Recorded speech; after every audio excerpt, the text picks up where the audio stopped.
Welcome to Nameless Debate Radio, where radioactivity is contagious. What? How do you feel about a little intellectual competition? All right. So what are we gonna do? Racing tortoises? Debate in sync. No, we Debate? have another debater lined up for him. Oh, cool. What are we going to be debating about? Something cool? Something important? We haven't decided yet. Feel free to Ah. your suggestion now. Well, the thing is that I've actually foregone all of my fruitless intellectual endeavors so that I can pursue business. Okay. You guys can debate economics then. That'd be interesting.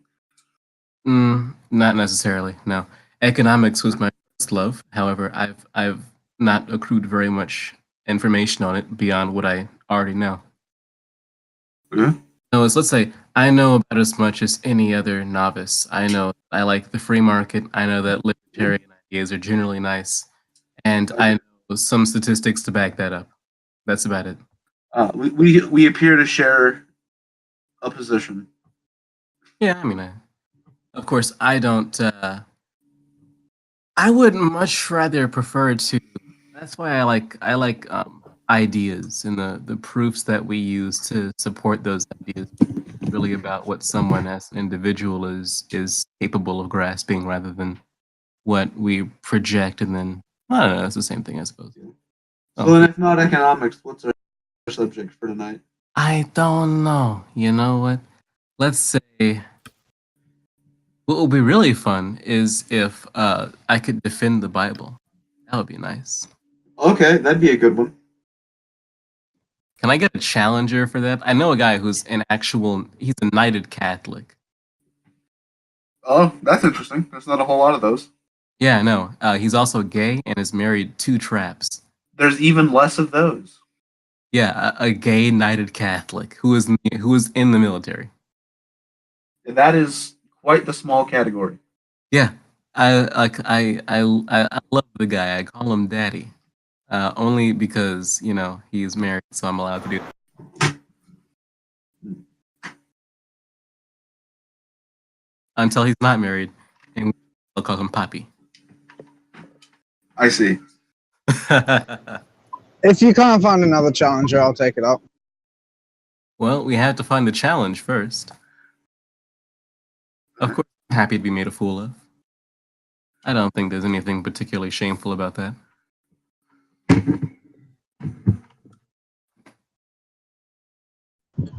No, I mean, I'm happy to hear you try to defend the Bible.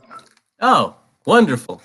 I will be opening up my Bible on Adobe and bullshitting as I go. Let's see what we can do. I feel like you should pick someone else though. If you're going to be bullshitting, I don't think you should argue with me. Well, when I say bullshit, I don't necessarily mean bullshit. I mean I'm going to be fabricating arguments. Do you believe what you're saying? I won't say anything that I don't believe.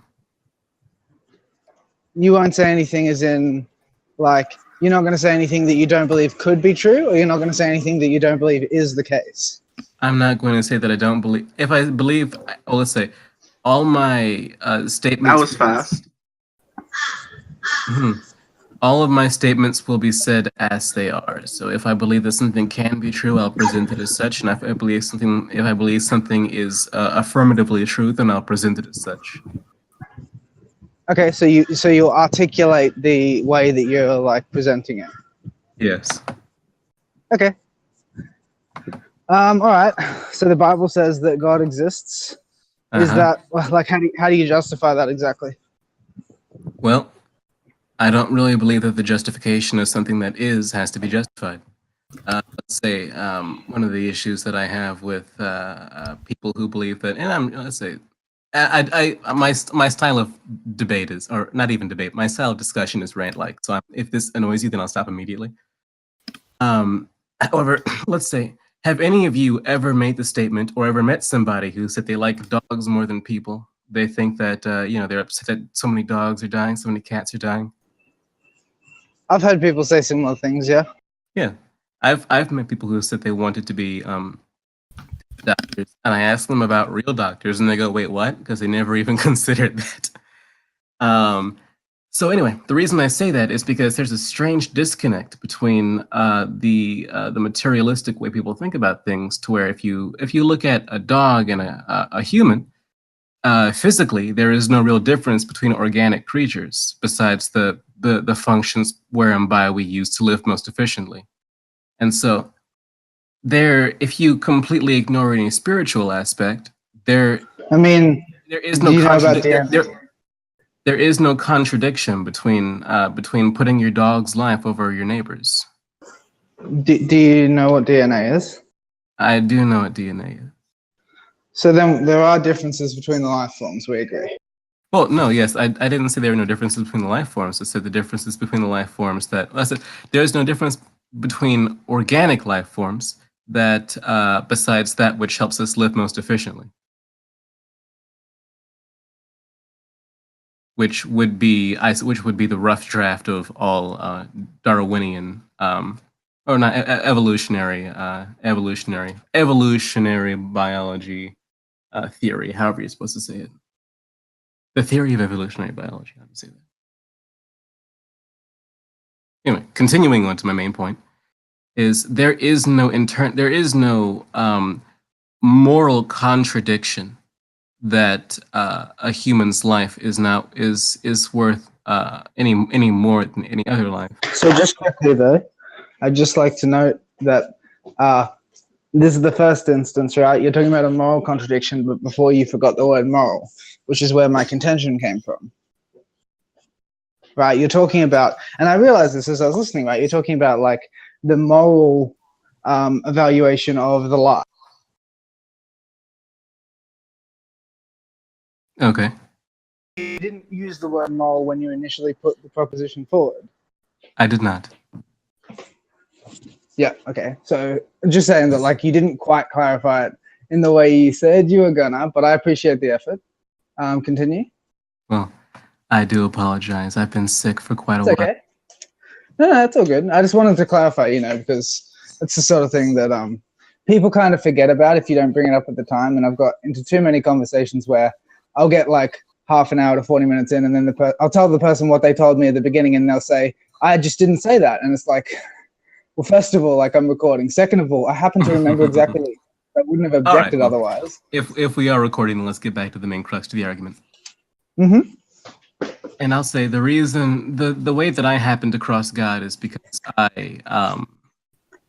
I first fell into I don't know if anyone has ever fallen into this, but it's very common from what I've discovered. When I was younger, I found these anti-feminist YouTube videos, which I found very entertaining. That led me into what, sorry? The anti-feminist videos on YouTube. The feminist rect videos. That led me into Milo Yiannopoulos. Milo Yiannopoulos introduced me to Ben Shapiro. Ben Shapiro introduced me to libertarian economics, and also philosophy. And then through some of that philosophy, I got introduced to Judeo-Christian values. And I found that I agreed with those values, but I didn't agree with the authority behind those values. And so I said I might as well believe in God. Perfectly honest. Because I found it silly that I believed in the value of a text, but not the authority behind that text. Doesn't that seem like kind of like, I don't know how to say this without being rude. Isn't that kind of backwards? Yes, that's the backwards way. That's the opposite of how most people come about it. Most people. That's the opposite of how you're supposed to reason, though. Yes, well, it's actually if you listen to some of Dennis Prager, not even his work, if you listen to one of his interviews, you'll find that that's actually been a strategy he's been using to convert people. I don't understand how it would work, though. That's a very interesting. It's to understand how it would work. You have to understand the characteristics that would cause one to fall into theological thought in the first place. And so the first thing you have to do is you have to believe that an individual can suspend disbelief And that's why I say I say this to a lot of atheists, and they say, "Well, are you saying that I can't believe? Are you saying that I can't completely understand Christianity if I'm not a Christian?" And I always say, "No, I'm not saying that. What I'm saying is that a part of being a Christian is having faith, and so you can't have faith without faith." And then Okay, so so my are point. you aware? My point is that you have to have the presupposed capacity for faith in all beliefs that you're willing to take seriously. I'm sure that if you were to look at communist texts with full faith that it was correct, you would look at it in a different way, even if the information was the same. Look, your argument's a bit confusing, to be honest. Sounds like you're saying it is better for you to actually think it's true. Say again. It sounds like you're saying it's better for you to actually think it's true. No, that's not what I was trying to say. What I was trying to say is that you have to have the capacity to fool yourself. You have to be able to act.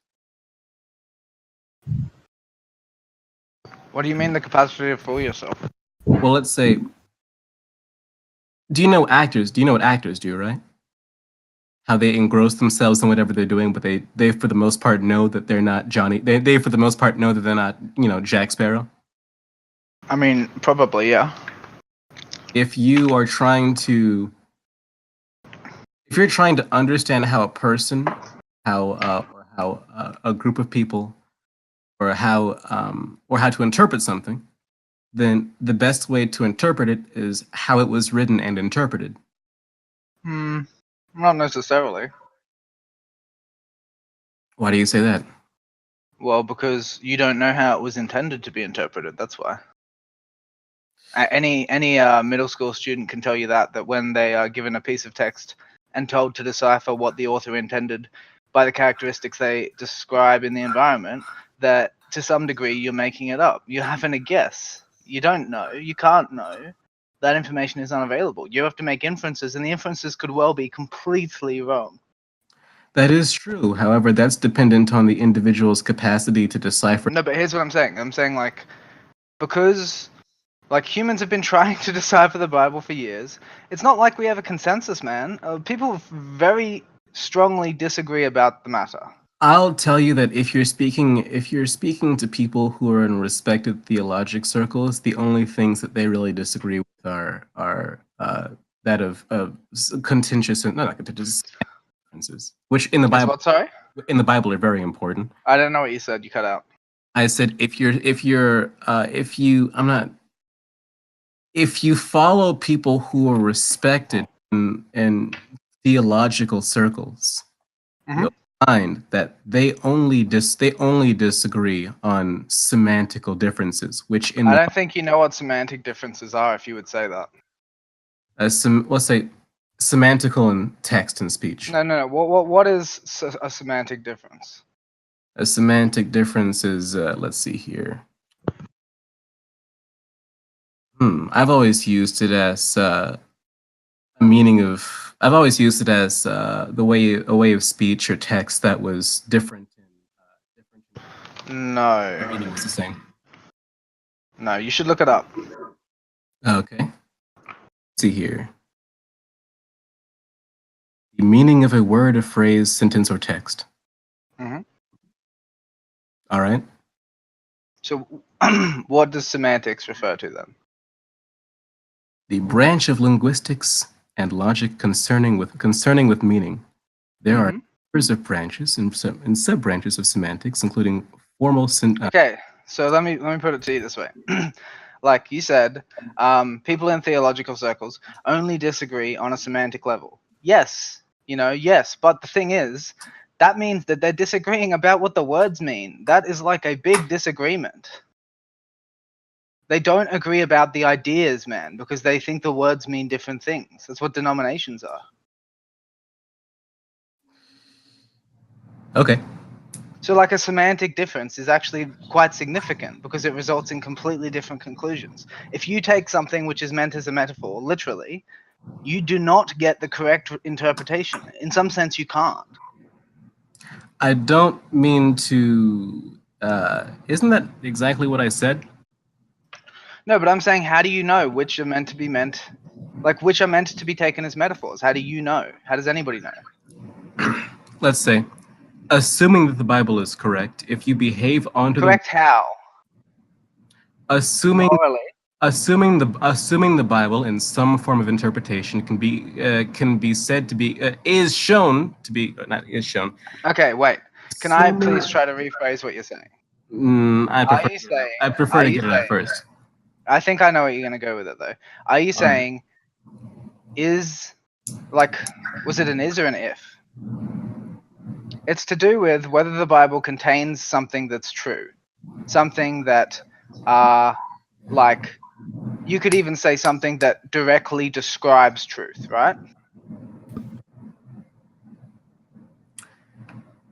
You can continue on that, yeah, I suppose.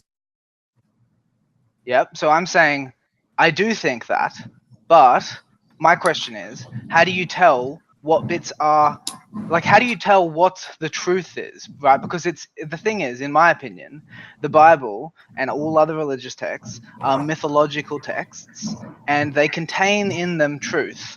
But figuring out what the truth is quite hard. So look, for example, one of the things is they contain moral lessons. And the reason people often like scoff at that is that they think that morality refers to telling you what things are right and wrong. But that's not what morality is about, not the way that it was presented to begin with. It was about teaching you how to make the correct decisions for yourself, right? So morality is not a lesson on what's wrong or a lesson on what's right. Morality is in the like what would you say, in the theological context, morality is instantiated within a universe where the way to act is like conceptualized as service to the ultimate being, because it relates, because there is some truth to, for instance, the idea that you're connected to everything else and you must be connected to the thing that's like absolutely true. But like when I say that there's truth to that, it's not true in the sense that the Bible literally presents it. And so, for instance, there are things said about the ground of being in religious texts that are anthropomorphizations, because humans tell stories about themselves fundamentally.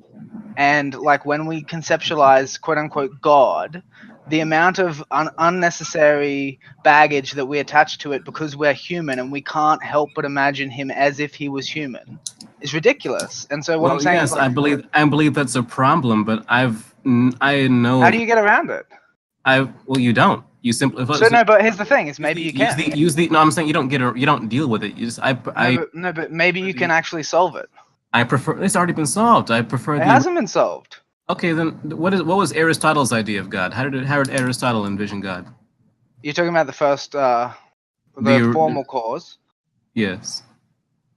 Yeah, I think the formal cause is accurate, but the formal cause is the correct language. God is not an appropriate label. You're not supposed to use a label in the first place.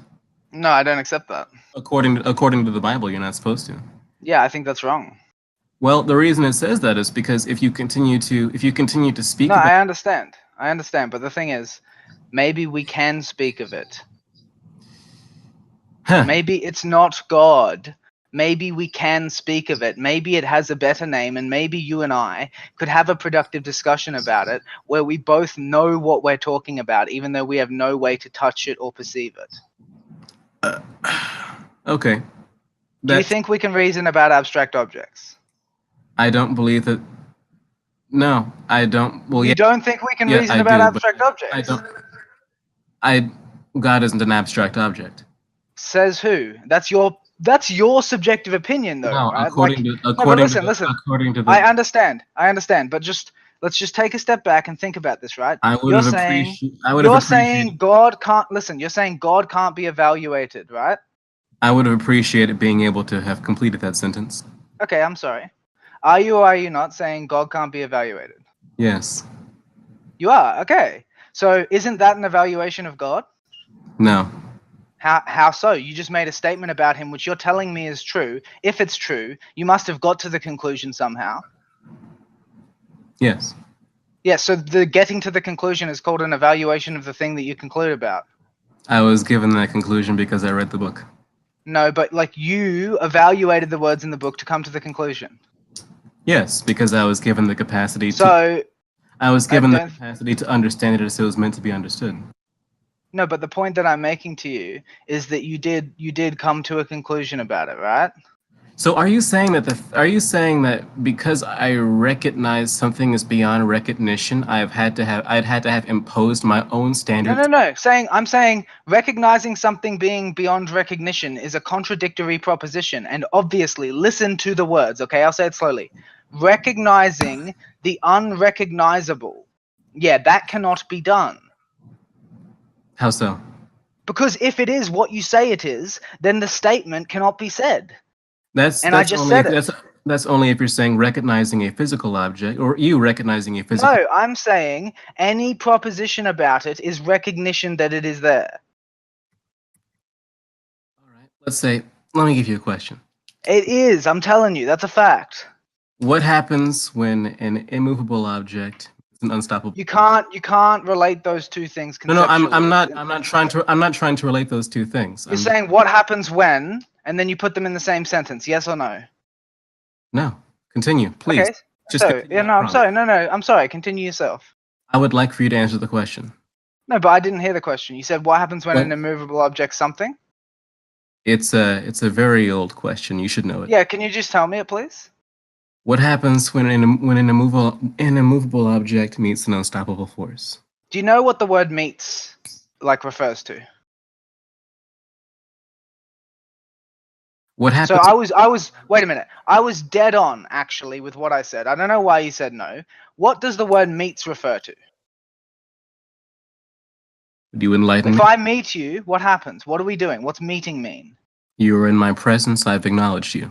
So we share space, correct or incorrect? Say again. Do we or do we not share the same environment or space? Yes, that would be correct. Yes, okay. So when you say what happens when an immovable object meets, you cannot then say an unstoppable force. That concept is logically unavailable to you because you already defined something which is in contradiction to it as existent. Okay, when you say I have an immovable object, you are saying as well, I cannot have an unstoppable force. And so if that statement were to by chance be false. No, but I'm saying by definition, what you're saying in the first statement, when you say I have an immovable object, a direct logical implication that's necessary from that is that an unstoppable force isn't possible in the same space. It cannot be defined. If you were to put that question into a computer program where it has the computer would tell you that it doesn't make sense. No, that's not what a computer Yes, it would. It would say it violates the law of non-contradiction. If you were to allow me to finish the prompt. If you and actually this is I'm learning more about you from this prompt than the actual. Good. I was trying to get across, but if you were trying to, let's say, if you put that into a computer, one that was given the command to execute, what it would do is it would say the immovable object did not move, the unstoppable object did not move. In order to not contradict one. Hey, wait a minute. And one went through the other. Okay, so but did you check? You did that on a computer? Did you? Yes. No, you didn't. No, you didn't. You can look this up. No, that's not true. You're making it up. I happen to know. I study the subject. The fact that something can happen on a computer doesn't mean that that's the correct option. I'm saying if you have programmed the calculation correctly, because you can program a calculator wrong, believe it or not. I'm aware. If you've told it how to make decisions properly, I'm telling you, what it will say to you is this, okay? Things that are internally contradictory with regards to a simple holistic evaluation are automatically false because they violate the law of non-contradiction before you start to analyze them.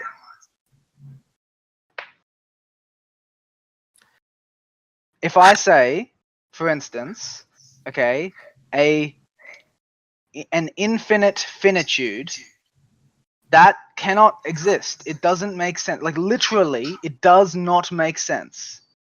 Those words aren't allowed to go together. Why not? They contradict. Also, They violate the law of non-contradiction. They're not permitted to be grouped like that. It's like literally, that's how we define nonsense. The How would laws you of des- logic define sense. how would you Things that describe? violate. How would you describe an infinite finitude? What do you mean? I would say it's an endless set. That's generally what we were talking about. An infinite finitude. Yeah, well, so like that's what an infinite number is. Number means affinitude. And then yes, how would you describe the how would you? I'm saying that doesn't exist. It's a misnomer. We got the name wrong. There is a thing in mathematics that's close to that. I'm not saying it doesn't exist. I'm asking No, how. I am. I'm saying that label refers to something in mathematics which it doesn't appropriately correspond to. There's a better name for the thing in mathematics, and that label actually is nonsense. If you were to take the label literally and you were to suspend your disbelief, try to find the I have suspended my disbelief. What I do is I go, okay, so I assume that it could be true, right? So what I'm going to do is I'm going to assume that it's true, and if I get into a pattern of contradiction, it isn't true. That's how logic works. Do you know what I believe an infinite finitude is? What's that? I believe an infinite finitude is anything observed by anything that is not infinite. I don't think that actually makes any sense, but I can see where you're coming from. Hey, I'll give you, since you know, you like the God argument, I'll give you a really nice one that I've heard. Like, it's not particularly compelling in my opinion, but it's a beautiful argument. It goes like this. I think it's Jewish, to be honest. So well, you know it's gonna be shit. God is infinite, right? Okay. Well, most people agree. That's where the word infinity actually came from. I've got to check on something. Can you give me 2 seconds? Yeah, no worries, dude. How's everybody else going? Are you ready to tag in Stacy? Oof, no, God. Okay, I'm back. My grandmother is bedridden, and old people have this habit of not saying when they need help, so I had to go make sure she wasn't dying. Fair call. I mean, they might just not be able to say. No, my grandmother would. She would be up at night, 2 a.m., needed to be changed, and instead of saying, I need to be changed, she would just snap her fingers. I mean, to be fair, until someone woke up. Be a bit humiliating, though. Yeah, I mean, okay, let's say something simpler. She has spasms. Instead of saying I'm about to have a muscle spasm and may choke on my food, she'll say, hey, can someone turn the TV? What? Yeah. Why? Because old people have a problem saying things. I don't know what it is. Especially timid people. Well, timid people have a problem saying things. It's pretty straightforward. It's both a problem with the elderly and timid people. Anyway, what's this argument you were going to give me? You'll have to remind me. It was quite a beautiful argument, and I don't find it That's quite right. very That's compelling. right. Ah, that's an interesting mimic. Okay, so yeah. Most people agree God is infinite. That's actually where the word infinity came from. So like that's a proposition not many people disagree with. I've never even heard anyone say maybe before. Like most people agree God is infinite. So that's the premise. The premise is God is infinite, and then the question is, what does the infinite lack?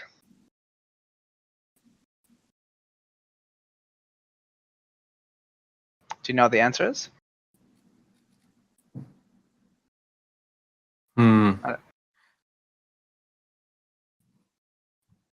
That is the only real argument I could think for that. Is it's a silly question to ask. My first. No. I said it was beautiful, right? I know my first thought is that if I am presented with something infinite as a thing that is not infinite, I don't have the capacity to. No, but I feel like the answer is embedded in what you just said. Think about what you just said, and think about the question. Let's just say, what is an ant lack? You know. No. It's not like that. It's not like that. Okay. You used the terms that are relevant in your answer. Try to think about it. The question was, if God is infinite, then what does the infinite lack? Are you going to say finitude? Correct. And what are we? We are finite. Exactly, and here we are. I don't necessarily find that very compelling. I find that to be very graceful. Because How? it takes Sounds something because disgusting to me. it takes something that you take to be self-evident, right? That you are a finite creature. You were just talking about it quite a bit, you know what I mean? And it says, okay, so like God, the whole point of God is that he's beyond your conception. I feel like you can only take that answer seriously if you kind of ignore half of what you know about God for the duration No, of I don't agree. As long as you assume that God is infinite and that what you know of him is always limited because you are finite, right? As long as that's your first thing when you're conceptualizing, you're thinking to yourself, okay, I know these things about God, but I have to remember God is much greater than anything I know about him. So I shouldn't think that I So- do know about him. I should be humble about it, right? Does that not mean that God is both well, let's say I was going to go really metaphysical there, but I wouldn't. Yeah, do it. Metaphysics is my subject, man. I shouldn't. I can tell. Don't do it. Don't do it. Do it. Do it, bro. I can. I. Don't do I. it. Stacey, I I'll put you in jail, bitch. personally Insync, you do have that. You do that one more time. I'm leaving the server. Oh, my I dude. personally I'm have a gonna do real it now just problem because you with said that. Oh, I yeah? have a real Don't problem. threaten our man with a good time. Hey, okay, no, listen. The reason I say that the inference I believe that you've taken from that is silly is because God is everything that is infinite and finite. No, but I'm saying like God, as in the way that we distinguish God from what all the things we know is that he transcends everything we know. He transcends us. He definitely transcends what we know about him, right? Like that's the whole point. Well, God can't be distinguished. God is the most profound thing. That's the idea. God can't be distinguished. No, but that's what I said. God is the most profound thing. We can only distinguish God from what he is to what he does. What Because does profound mean? I have no idea. I don't know the dictionary definition. I believe I'd use it properly if you ask me. All right. So what it means is either very great or intense, or in a philosophical sense, it means having or showing great knowledge or insight, or as a literary sense, it means the deepest part of something. My asshole is quite profound. So would you not say then that God is the most profound thing by that definition? Give me the definition again. Very great or intense. I'm sure you'd assent that God is the most great and intense thing. Having or showing great knowledge or insight. Again, if you think he's omniscient, you definitely agree to that. Then it says demanding deep. Oh, there's another one now that I expanded it. Demanding deep study or thought. You probably would agree with that. Very deep and the deepest part of something. I would find all but one of those definitions incorrect. Really? Yes. Can you tell me why? Let's say you cannot have the deepest part of an infinite thing. I don't think you're using the word infinite properly, but the point that I'm making is that this universe is not infinite, and God is the deepest part of everything that we have ever known, but we don't know God directly. We know God only through the instantiation that we exist in, and that is very, very limited compared to God himself, right?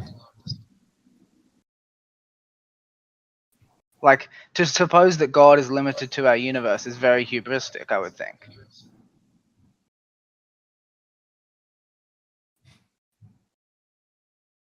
I believe you might have cut out. Oh, really? Okay, I can hear you now. Maybe was the last word you said hubristic? Yeah, hubristic. Okay, that was the last thing you said. All right, you didn't cut out. The end of your word ended abruptly. Sorry. Maybe it's a inflection difference because we're from different countries. Maybe. Where are you from? England? I'm from Australia. Australia. You know what? I was just speaking to my Australian friend for like 4 hours. He's asleep now. Fair enough. His name is. Where are you from? I'm from America. Yeah. Insync's likes to argue with people at 2 a.m. So you won't catch him asleep. Yeah.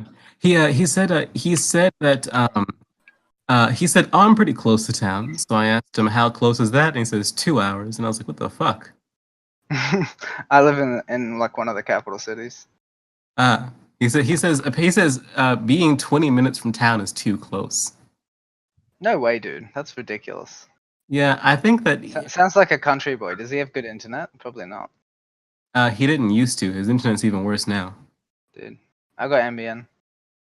Well, I mean, you Australians and your shitty internet. What can we do? Anyway, Well, yeah, that's definitely true. But like the point of NBN is that it's the best internet in the country, even though it's fucking terrible, like overall compared to other countries, which is ridiculous because the only reason that we're a first world country is because of our tech sector.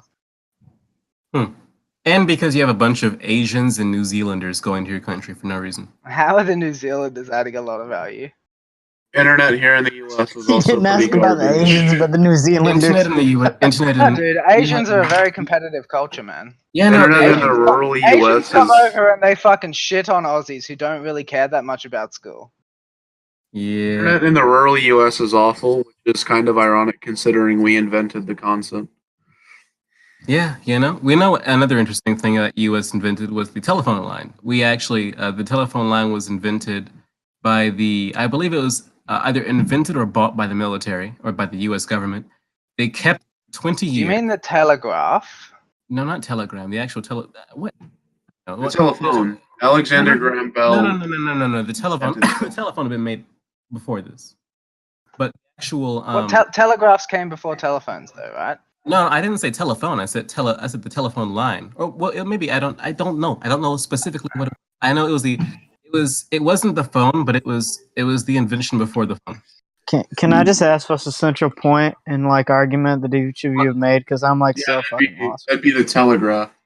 It telegraph. I'll Okay, say like the telegraph. I was just wondering if he meant the telegraph because telegraph's the I'll- way we developed the technology. I'll say the telegraph, but I can't confirm it for certain. But the U.S. government, I'll say telegraph once again. I know English, sure, but U.S. government actually had possession of the telegraph or the ownership of the telegraph for 20 years. They saw no commercial success, and then they were about to scrap and say it was a useless idea. They sold it to a company. I believe it was like Bell South, whatever AT&T was before this, and it reached a million consumers in a year. Interesting. So we would have had the phone 20 years in advance if not for the fact that the government is inefficient in business.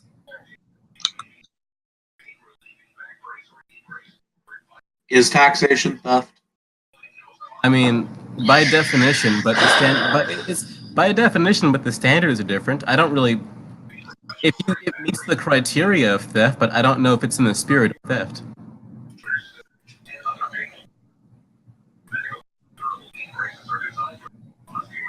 In sync, is taxation theft? No, taxation is not theft. Good to know. Can you give me a reason as to why not? If you say Well, if you say something about the social contract, I'll blow myself out Kurt Cobain style and survive. Yeah, it's just like there's a bunch of infrastructure around the place that like as a child and as an adult I benefit from tacitly, and like there are like a bunch of services that my government gives me that I don't have to pay for directly, that instead come So out let's of say the that adults. listen. Listen, I'm not done. So right, there's all these benefits that I get when I'm not a working member of society, when I'm not earning my own money, right? Like I get, like, look, for instance, we have Medicare in my country, so taxes pay for me to see the doctor whenever I need to. Whenever I need to, without having to pay for anything, I get to see the doctor. I get to see a psychologist 10 times a year, right? So my taxes are going towards like the roads, the schools, the healthcare system, right? There's lots of stuff going on that I'm benefiting from before I even pay taxes, and I'm like repaying a debt to my country when I start to pay them. You know, I used to be so libertarian that I didn't drive on roads. I just floated above them on rage alone. No, but actually, let's say, where do I tackle this first? What was the first one you said? The doctor. Yeah, we have universal healthcare. Yeah. I can go to the doctor whenever I need to. So, I'm not certain about Australia's universal healthcare. I know I know enough about Britain's, Good shit, man. England's universal healthcare to make me want to kill. It's good shit. You can ask me questions about it if you like. Well, I'll tell you what I know about what happened with my father, at least.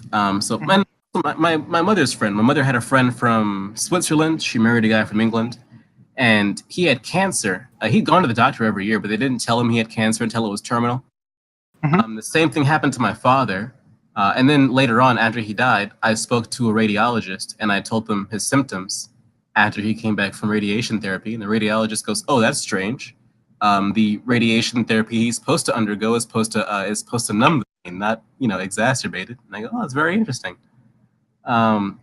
Let's say, long story short, he found out he had cancer, and within a few months of them, a few months of whatever treatment they were giving him, he was dead. Within 2 months, I think.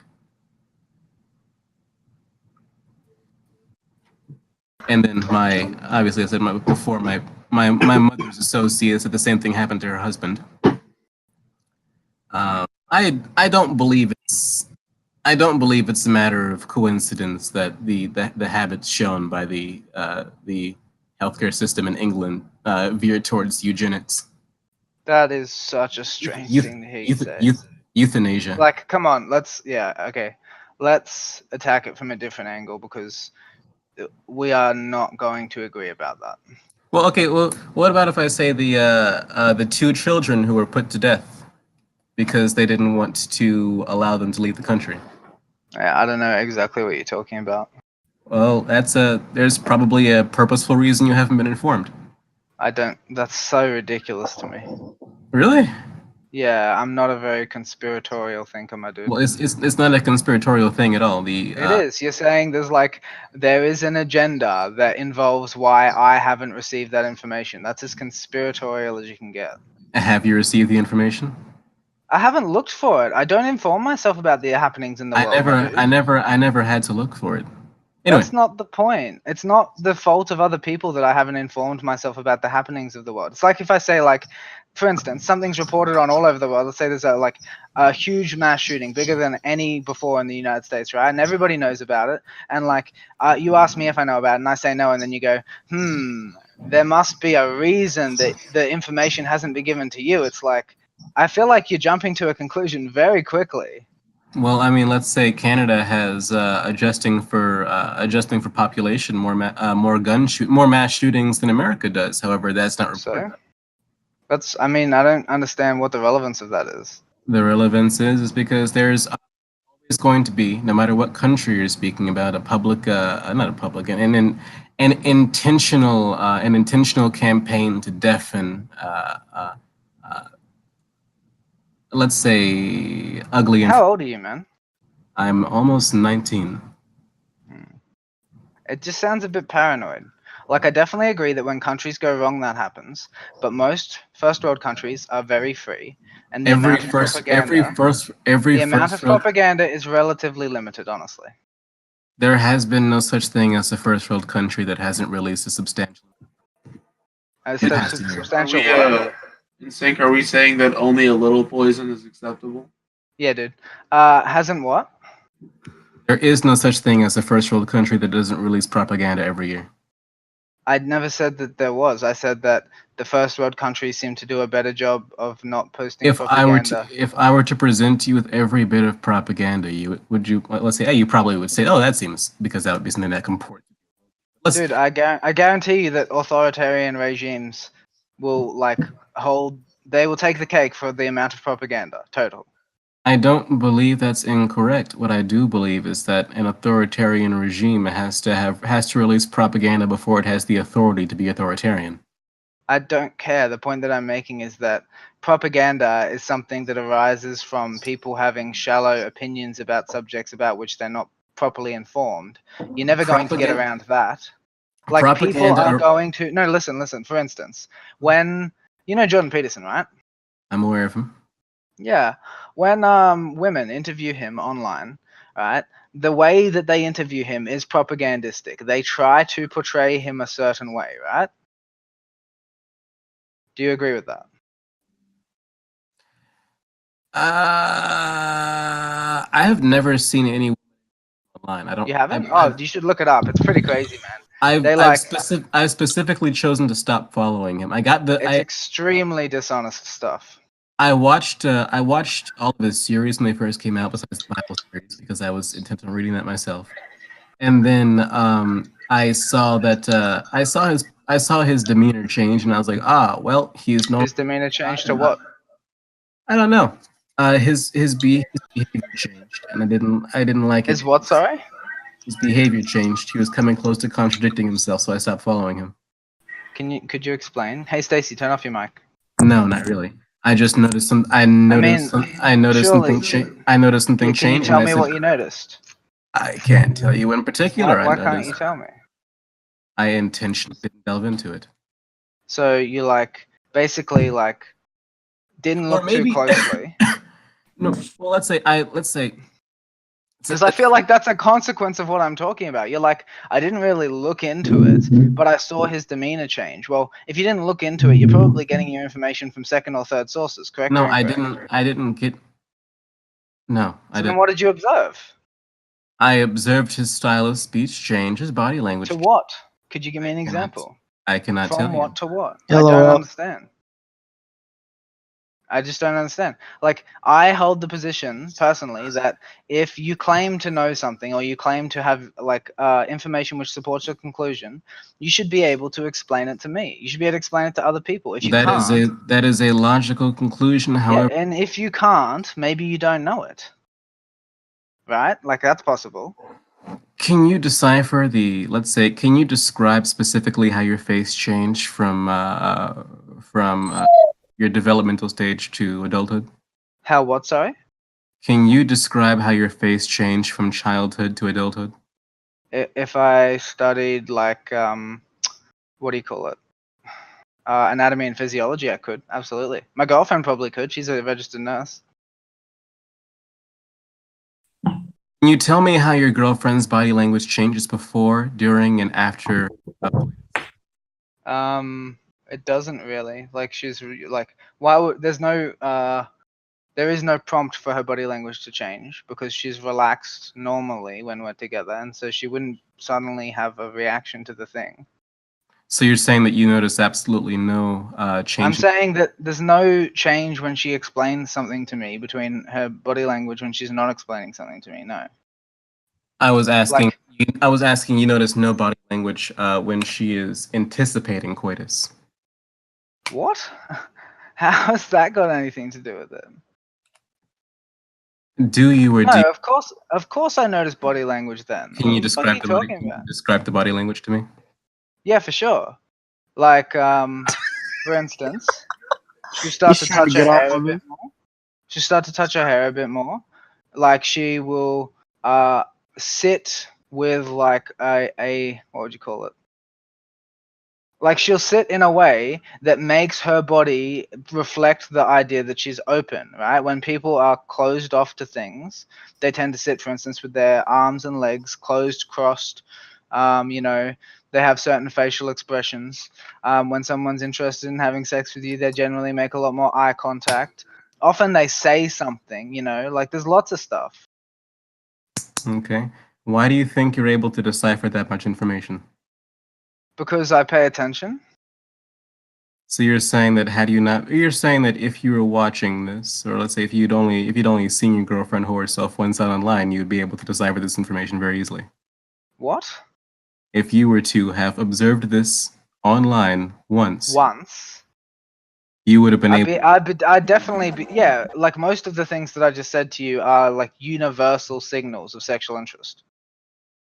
So for instance, like when you're like talking to a girl at a bar and like she laughs at your joke and then touches your arm, that is not female dependent. That's like intersubjectively agreed to be a signal that she's interested So what's the universal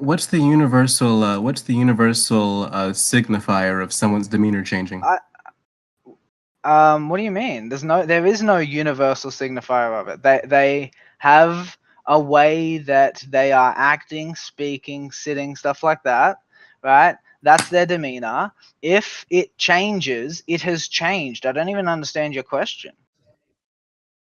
How do you determine it's changed? Because you're watching, you're paying attention. Like, you happen to notice changes. That's how you're programmed. The point I was trying to make is that despite the fact that you notice things, that doesn't mean that you always notice what you notice. So I don't understand the relevance of that remark. Do you agree or disagree? I agree. Does that not directly contradict the statement that if I do notice a change, I should be able to substantiate what that change was? Why don't you explain to me how the contradiction comes about? It is okay. Let's say, do you believe that it is a positive claim universally that if I notice something, I should be able to substantiate what I notice? That you should be able to what? That I should be able to substantiate what I notice.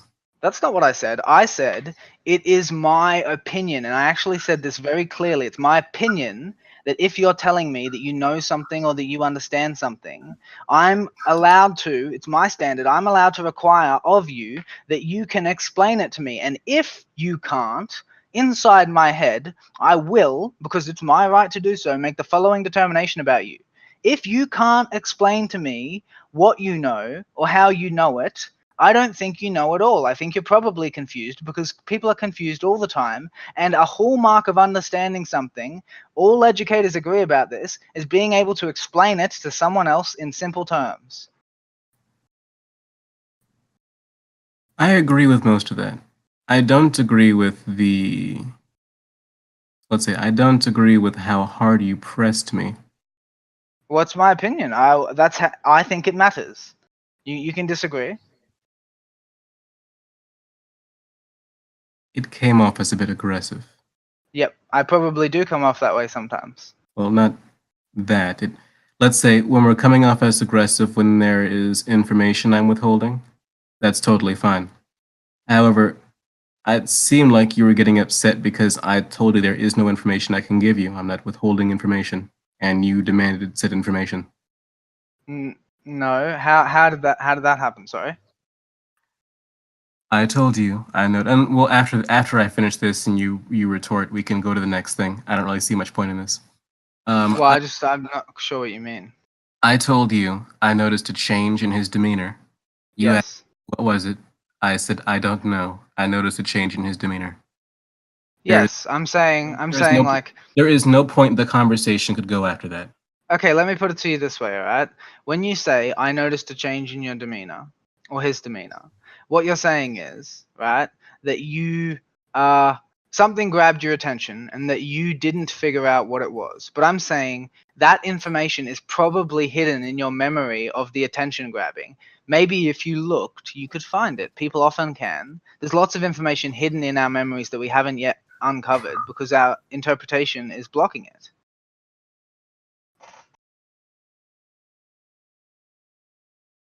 Okay.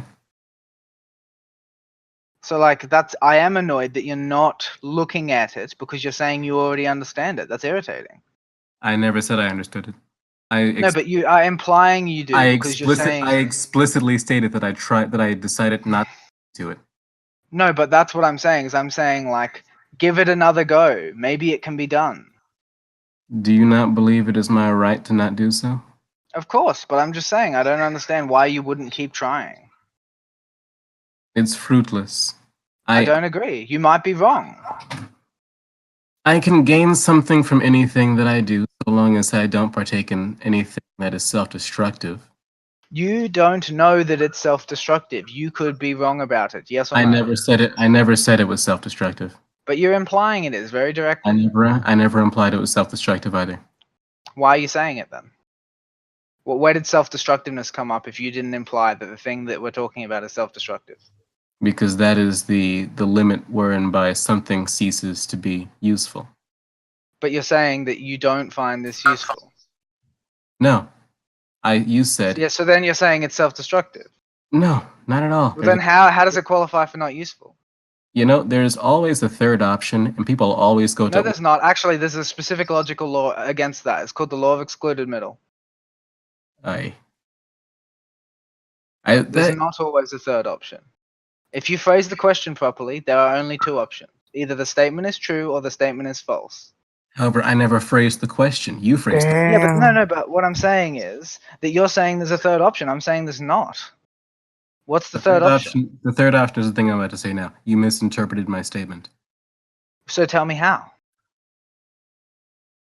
Let's say, and I may stutter with this because I have a tendency to block out things when people go on about things that don't add to the conversation. Mm-hmm. said that, let's say, I said I noticed something about Dr. Peterson's behavior that changed. I intentionally, I intentionally chose not to go into it. You asked me why. I said because I didn't see any use in it, which is not the complete reason. The real reason is that, let's say, I enjoyed listening to him. I respected his opinions, and I noticed there was going to be a shift in my opinion of him, so I chose to abstain from any further updates so I could preserve him in my memory. But that is not necessarily true. Maybe you're making a prejudgment of him that isn't justified. I have, let's say, I won't go into there. Well, let me put it this way. I still follow him. I don't agree with you, and you don't even seem to know what you mean because you said you can't tell me what you noticed about him. I'm saying I've been watching him for ages. I think that he's an incredibly educated person, and I haven't noticed anything of the sort that you mentioned. I also believe that Sam Harris is an incredibly educated person. So, What is your it point? seems like a non sequitur. Who's the person in question? Jordan Peterson. Oh, okay. All right, now. My point was pretty simple. I believe that the fact that you went into this point of the conversation means that you weren't listening to me.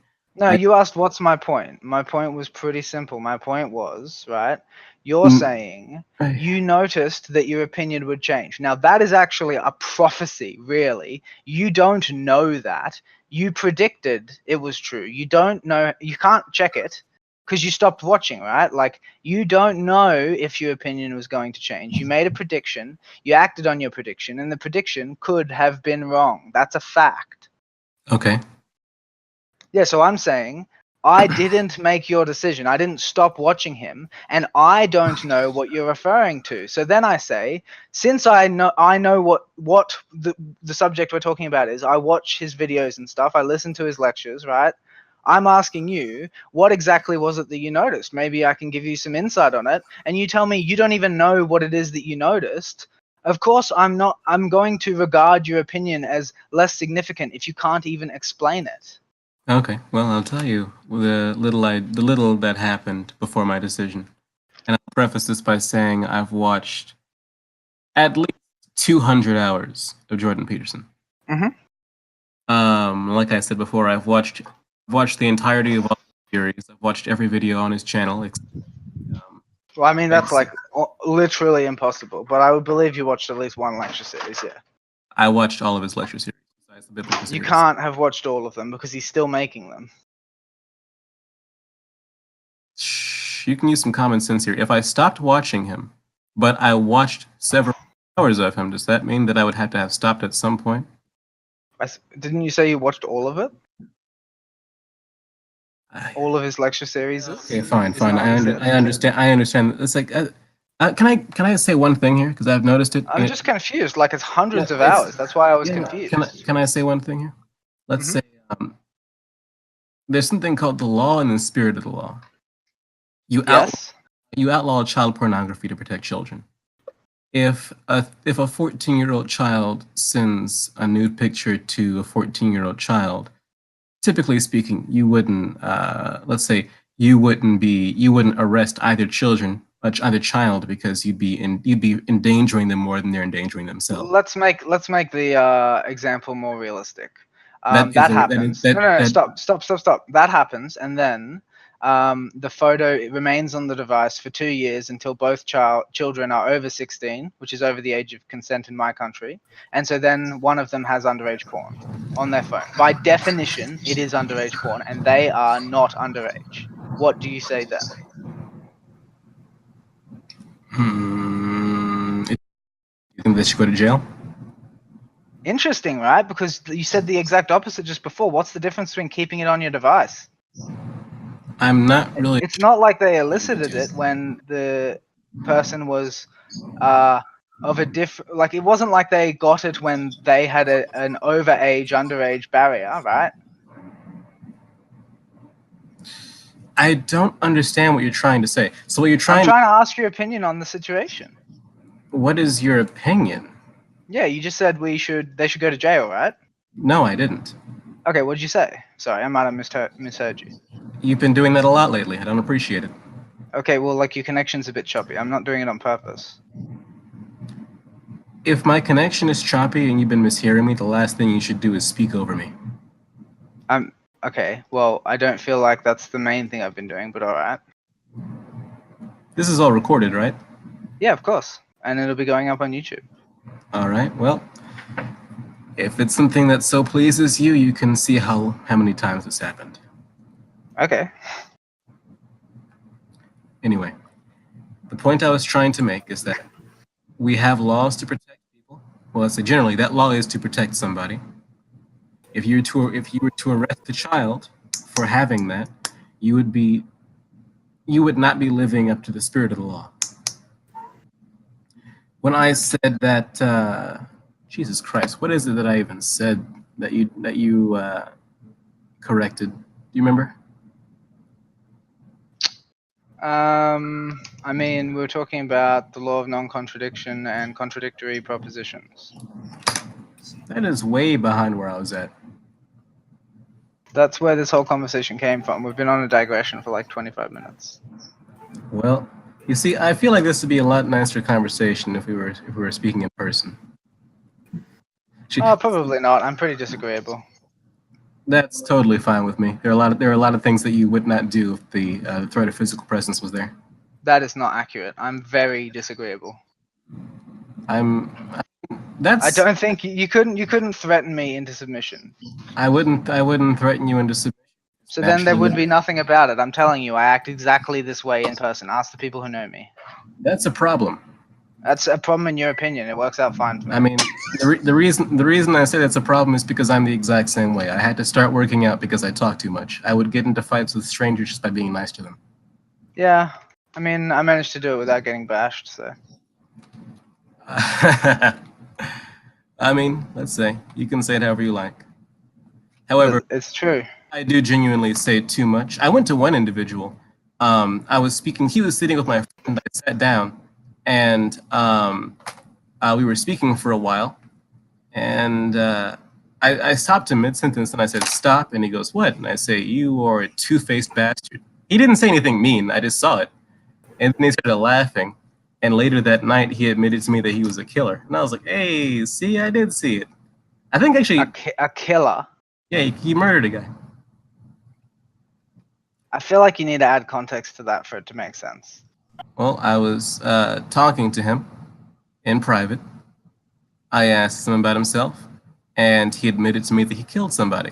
No, but like, how did you get to the two-faced bastard thing? I just listened to him speak. I don't understand what you're talking about. What are you saying you noticed? About the individual? Yeah, what made you come to the conclusion that he was a two-faced bastard? The way he spoke. I don't feel like what I'm asking you is difficult. Be more specific. He spoke like a two-faced bastard. How is that? How do two-faced bastards speak? You know, I could break something down as far down as you. Yeah, fucking do. I'm pretty clearly asking you to explain yourself. I have no idea how to explain it at this point. I don't understand what you think is happening here. Like, do you think that is... Do you think that that's not... It's irrelevant, it doesn't mean something? I'm telling you, like, when you can't explain yourself, you should take it as a marker that you need to think more about what you think you know. I know he was a two-faced bastard. How the fuck do you know it? Have you ever considered that? How do you know? Well, immediately after I told him that, he laughed, said, "I like." That isn't proof. I'm saying, how did you know to say it? I don't have any impulse control, so I just said it. Oh, fuck. Can anybody else explain the question to him? What Okay, caused so like the Noe. impulse? Yeah, so like Noe, when you say that he was speaking like a two-faced bastard, that means like two-faced bastards speak a certain type of way. And like, in what way does a two-faced bastard speak? Or is it just some feeling that you have? You're like, I feel like he's a two-faced bastard. Is that what you meant to say? It's just a feeling. Okay. Of course, I Okay, can't infer that feeling unless he was doing. I don't know. I guess I understand why you didn't admit to that, like, forthrightly then. Because, like, that's obviously a terrible evidence to support your conclusion. Yeah, that you have an intuition that something is true is, like, the bottom tier of evidence. Yeah. I mean, it is, let's say, I've been trying to abstain from saying that I have good intuition, but generally speaking, it is very true. I don't care. Intuition is This whole not a conversation reliable is method. Dude, maybe your intuition is wrong, but mine is always correct. I don't believe my I have an intuition is intuition always that that's correct. a load of bullshit. Now, let's say, in the Well, in the dude, your same, intuition is at the bottom of the evidence hierarchy. in the That's some same baseless claims from you. in the same outing that I met this particular individual, I also met another girl who I was sitting next to studying, and after I spoke to her for about 5 minutes, I said, "Stop," and she goes, "What?" And I said, "You're an engineer, aren't you?" And she goes, "How did you know that?" And I said, "Because the way." Hey, dude. Do you know what an anecdote is? Dude, I love it. Do you know what an anecdote is? I'm aware of what an anecdote is. Yeah, I don't want to hear about your anecdotes. They don't mean anything. They are not significant. So, like, Noe, every time you get this feeling that someone is a thing, do you always, like, preface it with stop, and then you explain the thing? Or, like, just say what they are? Oh Is no, that no, what I you love do? being I love being dramatic. Stop! Yes. Here is what you Hold are. on, hold No, stop. on, You're Instinct. Speak for two-faced yourself. bastard. I think Noe's 2 days later, anecdotes. I think stop. You're I an think Noe's engineer. anecdotes are amazing because like he told me about this engineer incident and now he's telling me something else that happened on the same app. I know, it's crazy, dude. Listen to him speak for long enough, I can piece together his entire life. Cranbo, stop. You're an asshole. There people online know my specific sexual preference. Dude, listen, the point is, when we're asking you for reasons, you can't give anecdotes. Okay. They're just not valid, technically. I'll end this on one statement. Let's say the way that the reason I have confidence in the way that I live my life is because the beliefs that I have I project upon the world and I get the result that I was expecting. That's a faulty line of reasoning. How so? Well, I mean, you said it was your closing statement. We'll have to really get into it, but like, basically, where did your mind come from if that was the case? I don't believe that you interpreted my statement properly, if that's Okay, but you said that like the way that the world works is something that you're projecting based on what you think of it. Not necessarily, no. That definitely. Look, I it said that- I sounded said- like that's I what said- you said. I'll repeat what I said almost, Mhm. and I'll hope you get the same response. Otherwise, that Yep. means some kind of judgment clouding your Mhm. interpretation. Repeat it. Okay. Yeah, it's you that's the problem, Instinct. Just to be clear. Could you I repeat said, it? The reason I have confidence in the way that I behave is because I project my beliefs onto the world, and I get the result I was expecting. Okay, so you project your beliefs onto the world. What does that mean? It means I behave it means I behave in a way that is conducive to what I want. That's not what project means, unless you mean world as like the phenomenological experience you have. What does world mean? Have you ever read I won't say that. You're probably a well-read person, but have you never heard someone say that they project their behaviors? Yes, I know, and I know what they mean, but you're not saying what you mean. I'm asking you, right? When you say that, do you mean the world that you perceive? Like the world of perception for you? This is what I was getting into before when I said about the law and the spirit of the law. Okay, look, here's my question. No, you don't. Do you project them onto the world itself, or do you project them onto your interpretation of your experience? Like, is it the way there is only an interpretation. Yeah, that's what I thought you were saying. So then my question is, well, then what's the point of this conversation? What's interpreting it? What do you mean, what's interpreting it? What is the interpreter? You said there's only interpretation. Those are two different questions. No, they're not. You said there is only interpretation. Is that not an absolute? Sure. Okay, so then interpretation is the only thing that exists. There is nothing that is objectively real. Correct or incorrect? Incorrect. Well, so then there's not just interpretation. Okay. There's objective reality, and then there is interpretation. Do we agree? Sure. Okay, so when you say there is only interpretation, what do you mean? I can only interpret. So you're saying my world is entirely interpretation? Yes. Yeah, that's called phenomenological experience, right? That's distinct from the world itself. Is that not what you thought I meant? I tried to clarify it with you and you said no. Well, do you think I've contradicted myself in this bout? Yes, yeah, definitely. In the last 5 minutes, you definitely contradicted yourself. How so? Because I asked you a question about what you meant, because I thought I understood you, and you told me a couple of times that I wasn't understanding you, but we got to my conclusion, and I did understand you. I think you let something slip by there. Well, what do you think? I still said there's only interpretation, and then I also No, you said, didn't. yeah, I did. There is only has a specific meaning. It means there are no other things. You can't say there is also. There is only precludes your ability to say that. It depends on who's saying it. No, it doesn't. There is only precludes there is also. Words are special for him. Logically. Logically speaking, if you say there is only, you cannot also say there is also. It doesn't make any sense.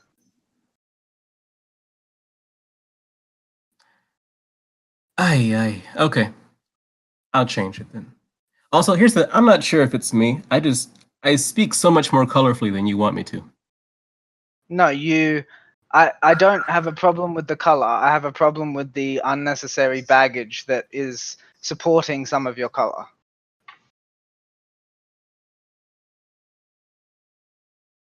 It's hard for me not to speak the way that I do. I want you to know this. I want you to know that I'm comporting to your style of speech I appreciate it. to comfort you. Also because I think that's a little condescending, but I appreciate it. I mean, it is condescending because it's not true. I could leave. I don't want to. Also, it's not because I'm trying to comfort you. It's because you demand more from people than I do. So if I want to stay, then I have to give in to your demands. Yeah. Anywho. So, did you want to restate it without the? I don't even know what I was saying. So you said there is only interpretation. What's the proper way to say that? I don't understand. What's the proper? Wait a minute. Are you saying, the only world that I have access to is entirely interpretation? Is that what you're saying? Yes, that's what I was saying. Okay, there we go. So that's not at all the same as there is only interpretation, by the way. Okay, sure. Okay. I'm happy you got that. I didn't. First of all, I've been intentionally whenever I say something and then you don't get the meaning, and I've been intentionally not explaining it the best I can because I don't want to. It's partly because I want to know if I'm stupid or if you're just not seeing it. What's your conclusion so far? I don't know. See, the thing is I've been in many Discord servers, and there have been times where I've been shouted down and told I'm retarded for upwards of 40 minutes to an hour and 30. I'm a very patient individual, so I can sit down and talk to a banshee for that long, but Mm-hmm. And sometimes after that conversation, I'll find wrong, and I was wrong. And sometimes after those conversations, I'll find out that they were wrong and that they tacitly admitted it in other conversations. I always directly admit it. I don't say anything I don't believe to be true, and so there's nothing to admit during a conversation. No, but I can be mistaken about something and say something that I don't mean. Well, do you believe that I've done so during this conversation? No, I'm saying that's what I do. Whenever I do that, I admit it. I'm asking, I do admit it forthrightly. Do you believe that I've made any admittances of being wrong during this conversation? No, but I do believe that you've made mistakes that you're not seeing. That is a fair assumption. Well, it's not it's not an assumption. It's an observation or an evaluation. Well, anyway. I don't know the point of all these things. What I really want... Well, I'm just trying to get to the bottom of what you think, right? So, we were talking about God originally, right? You want to defend the Bible?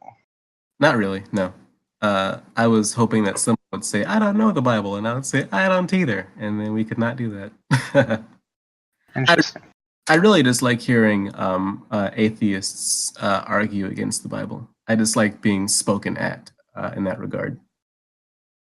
You're a bit submissive then, It's masochistic. like, no, I'm not masochistic. I can just listen to opinions I don't believe. Yeah, And yeah, of course. I was just, because you enjoy it, right?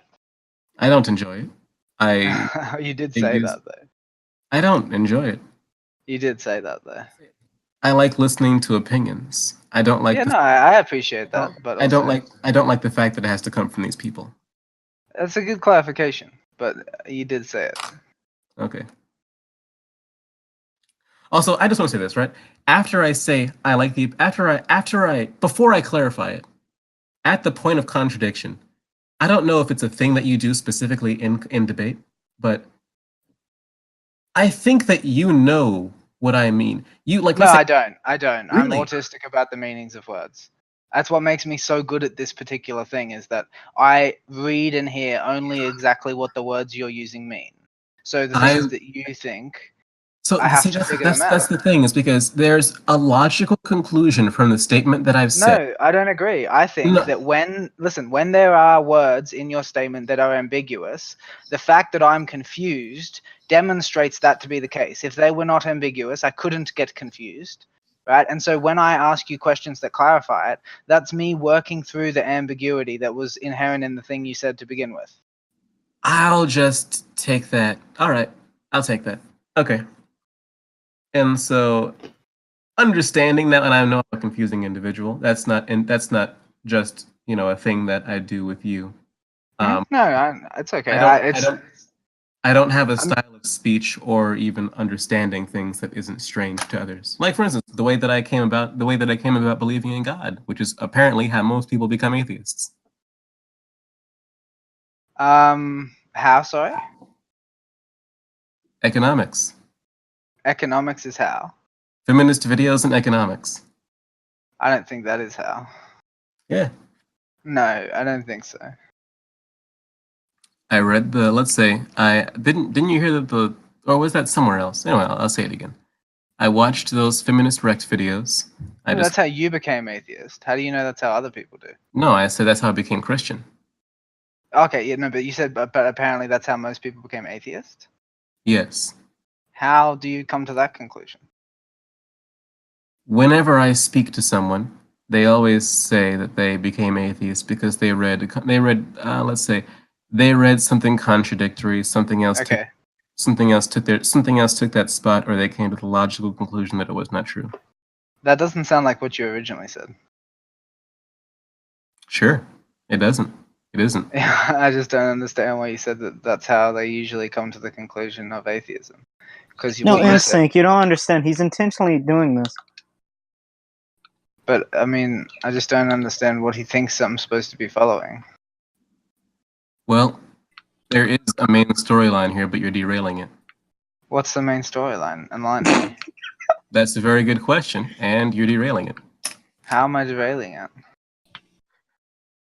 Well, let's see if you can pick that up. Why don't you try to give me a hint? If I gave you a hint, what would you learn? I mean, it seems like you might be trolling, but I'm not trolling you. This is just how I. Here's the thing: is let's say. Well, look. Here's what I think. I think that if you had something serious to say, and you're saying that I'm derailing the plot that you want the conversation to have, but you're not going to tell me what you want to do, I'm not really sure what you want from me. Well, this is what I want from you. What I want from you is I want to slam my head on the same door until it opens. What? I'm confused. What do you mean? Do you know anything about the Buddhist religion? Yeah. How do the Buddhists teach? Well, talking. No, the Buddhists do not talk at all. That is not true. No, what the Buddhists do is, well, it depends on which Buddhist you're talking about. If you're talking about... I'm talking about like Buddha. Buddha, he taught by talking. If you're talking about, let's say, if you're talking about the Buddhists that live... So you're talking about denominational Buddhism? Sure. So why would you like generalize from denominational Buddhism to Buddhism in general? Like Buddhism is the emulation of the Buddha, you know that, right? I'm aware. Yeah, so the Buddha See, you actually just did that to I- see if you could pick it up, Instinct. I don't know. No, in this case, no. That's the exact opposite of what I've been made aware of. Well, but And the so Buddha did I've- speak. Oh, I'm no, telling of course yeah, he spoke. Of course the man spoke, He but spoke quite a bit. He explained the things that he thought. That's how we have Buddhism, my dude. I am going to come back to you on that. I Well, don't know. I have looked into it, trust me. I've looked into it as well. That's where our point of contention Well, lies. I'll give you one example of something the Buddha said. The Buddha said that metaphysical speculation is a waste of time because you cannot know anything about it. For instance, that's something that the Buddha did say. Okay, in context to what? In context to someone asking him about where the universe came from. He said that it's a pointless question.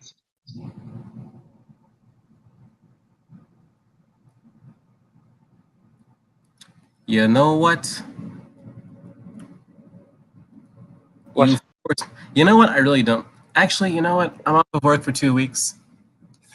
I can read a couple books on Buddha. Okay. However, I'm going to come back to you with this, and you'll be like, "Who are you?" And also, I don't care. If that happens, once again, I'm gonna Kurt Cobain myself. Yeah, that doesn't really happen with me. Well, at worst, I'll just give you a long. You know, also, I feel really stupid reading a book and reciting it to someone. That feels like the dumbest thing I could possibly do. Why's that? The person who read that book had to have come to that conclusion. Pardon? Anyone who writes the book has to have come to their conclusions, unless it's a. Not necessarily. They could be writing about what they know now about how little they know now, for instance. You know what? You could have said, or a book about historical fact. Well, I mean, historical fact is like about conveying conclusions that have been come to. That's what you mean when you say fact, presumably. Yep. Yeah, well, that is. I've been I feel like not blowing my nose the entire time I'm here because it would hurt my head to get up. nice.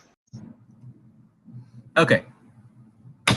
Well, to conclude this conversation, this lovely conversation, what have you learned about me so far?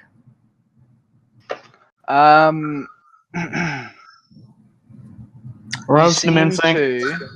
You seem to, from what I can tell, say things that you don't really believe in an attempt to check whether or not other people can detect it, and then mix that in with your actual opinions so that you don't have to justify yourself properly. No. That's my experience so far. Well, you said I say things I don't believe in.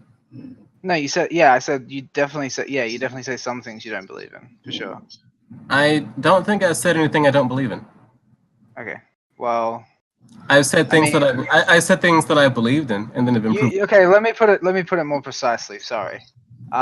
You employ deceit by pretending not to know what I'm talking about. Better? No, because you're the one that's been more confused about what I'm talking about. No, you admitted to doing it on purpose. I think that's what That's called deceit. I think that's what Stacy said. Same. I know, but it's called deceit. That's what I would call trolling, by the way. So I don't know what you're saying when you're saying you're not trolling. I never made the positive statement that I do things to be deceitful. That was. I don't really care. I think it's accurate. It seems to represent you. Well, that seems very hurtful, friend. I mean, look, I'm saying that when you make certain arguments, you definitely admitted personally that you are being ignorant to what I'm talking about on purpose. You did say that yourself. Can you give me context? No, I'll have to go back and listen to the recording, but I know you said it. Interesting.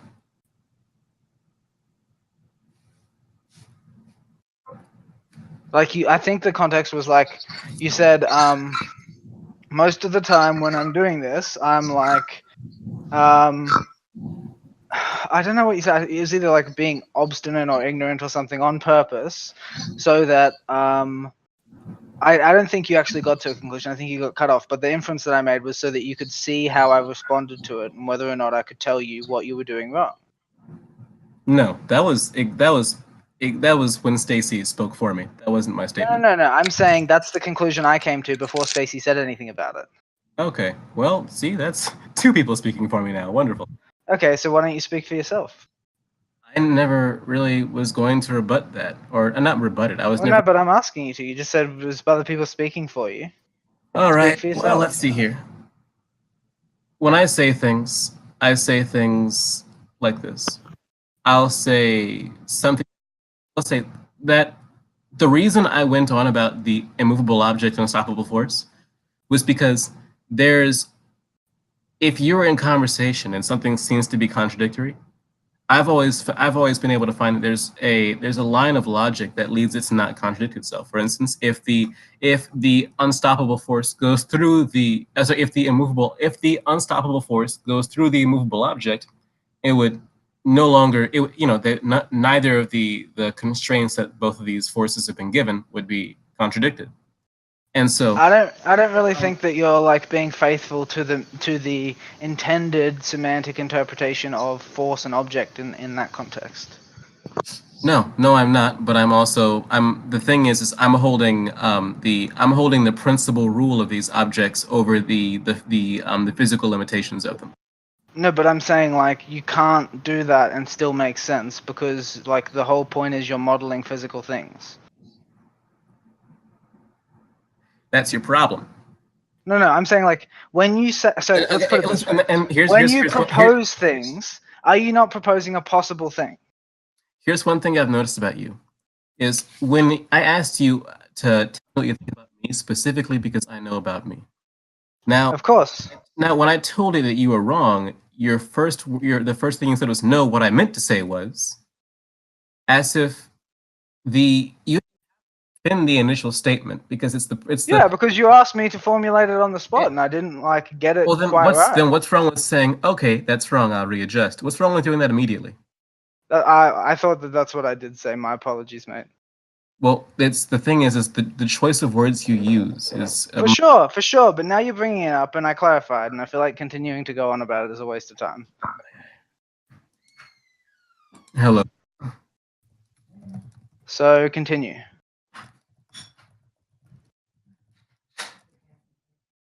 Okay. Thank you for listening. Like, share, subscribe, and join us in the Nameless Debates Discord. We hope to see you there.